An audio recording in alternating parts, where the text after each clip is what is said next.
parents named me Dorass. I'm like, that really fucked me up, so I'm a little crazy. Never been the same. And then on top of that, they sent me to Catholic school, and I was like, no, I don't want to go to Catholic school. I don't want to go to school. I want to stay home with my little sister. So I went to Catholic school, and it wasn't as bad as I thought, because I got into the classroom, and I had an epiphany. All of a sudden, I look over, and Sister Ann goes, this is your seat. And I looked at that chair, and I said, ooh, there was something that just drew me to it. It was shiny, it was smooth, it was hard. And from that first day, I just fell in love with my chair. So, I sat on it, I like to move around on it. I didn't go out to recess with all the kids, jumping rope. I didn't go to lunch. I stayed in at my desk while everyone else was, eating their hot dogs or whatever. And then they called my mother and they said, come down, you need to pick up your daughter. She's not exactly material for our school. She's advanced. So my mother came down, she picked me up. She didn't look too upset. She said, we're leaving, let's go, Doris. She got me ice cream. She came out of the store and she had a sticker for the car and it said, proud mother of a chronic masturbator. But I still didn't know what was going on. But I was like, wow, this is really cool. She said, oh, I'm so happy you're a chip off the old block, Doris. Your father was a horse's ass, but you're coming up the ladder with me, baby. So I went to, and then I was like, it took me a while, but I still missed that chair. Then I was reading and it said psychologists said masturbation is healthy, but you must do it alone and not let other people watch you. So I was like, whew, okay, that was okay. And I guess it took me a while to figure out what that chair really meant to me. And I'll never forget that chair. Well, you ever notice, Ivan was out here before, and he's a prime example of men always are always touching themselves, okay? It's we don't do that, right? And women don't usually touch their privates or have to move around things, even though we have stuff to move around. So, that's because I think they started masturbating early because they could just stick their hand down there. They don't need any other apparatus. I don't know what it is, but it follows me at work. So I go to all of a sudden I go into the water cooler and I see John over there and he's sauntering over to talk to me. And he's like, hey Doris, hey, what do you think of that banking crisis we're having? What do you think of that? And if I was doing that, I would be like, oh, John, I really think that it's a disaster. I can't believe that both of the banks, fell apart. I'm like, yeah. So, it's if you really want to masturbate where it's legal, you have to go to Sweden. Because ladies, even if we have the worst yeast infection, and we all know what that's like, right? It's you're oh my God.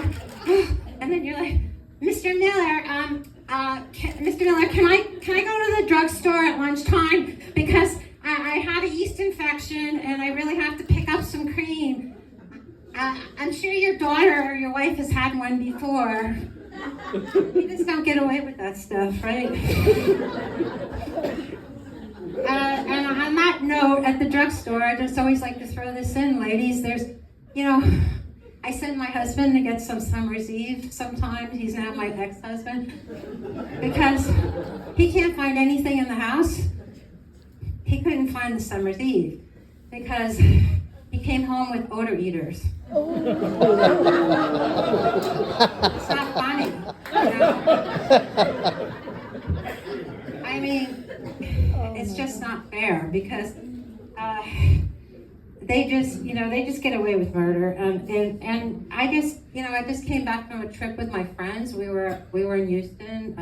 Then we went over to Austin, and we're sitting around. These are my friends from college, and we don't usually sit around and talk about dick. But after a few drinks, and we see like a couple vegetables like go by, like a Japanese eggplant or a cucumber or some like potatoes. Like my friend Susie started going, "Oh my God, Frank was so wide, he couldn't fit." And it's like he was as wide as he was long, and it just didn't work. He was like a potato dick. And then my friend Miwa goes, "Oh, John, he was just too small. He was like a small carrot, and I needed a dildo to even feel anything. I had to get rid of him."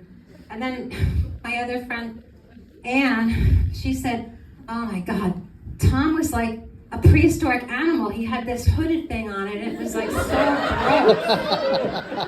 I was like, okay. It's like, well, size is important. So I think ladies, we care more about our designer shoes than we care about the size of the penis we're going to be screwing the rest of our lives.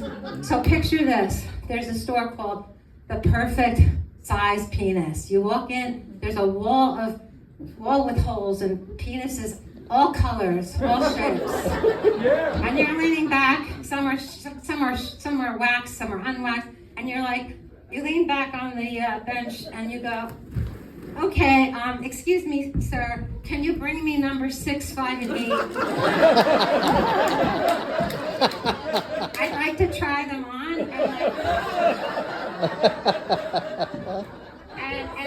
Okay, the first one, you're like,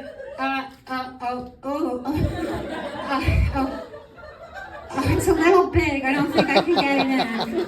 Can you bring me number 7? And then you get that one, and you're like, "Oh, it's a little small. I can't really. I have too much room in there." And then the next one is the perfect fit. All of a sudden, you're like, "Oh, it's a little snug, but I like to move around because I like to move it. I like to move it. Ever since that chair, I was gliding around, and I like to move it. So I'll take that one." Yeah. Do you have like a shoe, like a penis horn? Because I might get it stuck. So put that on my bill. Anyway, I'm coming back as a duck. My next life. Because I was reading that I don't have to worry about those things with a duck, because when they have sex, their penis doubles to this. It gets so big, it's half the size of their body, and they can screw 100 times in one day. And now I know why Daisy Duck has a smile on her face. Well, that's my time. Thank you.